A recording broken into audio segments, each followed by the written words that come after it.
Тешко до брз пробив и затоплување на односите меѓу Скопје и Софија во сегашната ситуација. Дел од аналитичарите немаат превисоки очекувања од посетата на еврокомесарката за проширување Марта Кос, која утре доаѓа во Скопје на дводневниот самит со лидерите од регионот. Според политичкиот аналитичар Петар Арсовски, известно е дека уставните измени ќе бидат главна тема на утрешната тет-а-тет средба, што Кос ќе ја има во владата со премиерот Мицкоски веднаш по пристигнувањето, но не очекува промени на ставови за ова прашање. Кос во досегашните изјави јасно ја посочува потребата од усвојување на уставните измени, а неодамна се понуди и како медиатор за решавање на проблемот меѓу Скопје и Софија, но нејзиниот предлог за олеснувач остана само добра волја. Мислам дека уставните измени и целиот тој пакет не се предмет на преговори, единствено може да биде предмет на преговори процесот понатака. Односно да спречиме нова билатерализација на проблемот ако ние ги донесеме уставните измени, без оглед дали ќе ги донесеме со одложено дејство или со итно дејство, бидејќи тоа во суштина не го менува ставот на Бугарија дали ќе не блокира понатака или не. Тоа што се однесува до политичкиот контекст, мислам дека близината на локалните избори ќе направи да биде многу тешко да се направи брз пробив сега.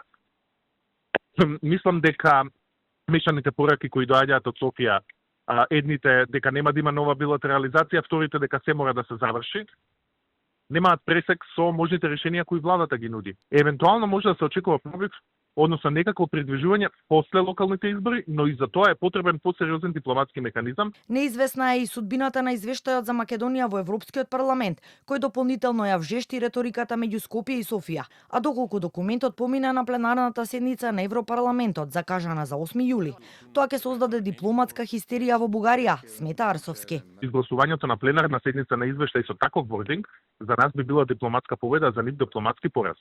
Така што јас очекувам дека реториката ќе се засили, но истовремено се намалуваат шансите тој извештај на вистина да се изгласа на пленарна седница, имајќи ја предвид новата активација на бугарската дипломатија. Впрочем, претходните два извештаја не беа усвоени. Така што јас мислам дека ќе имаме интересен период пред нас.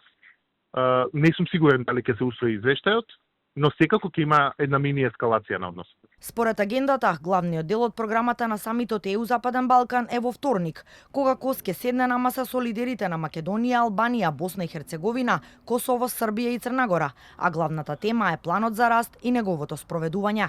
На панел дискусиите во ведни обраќања ќе имаат премиерот Мицкоски и комесарката Кос, а присутни ќе бидат и министри од регионот, представници на ЕУ, регионални организации и меѓународни партнери, со цел да се обезбедат практични решенија за забрзување на реформите.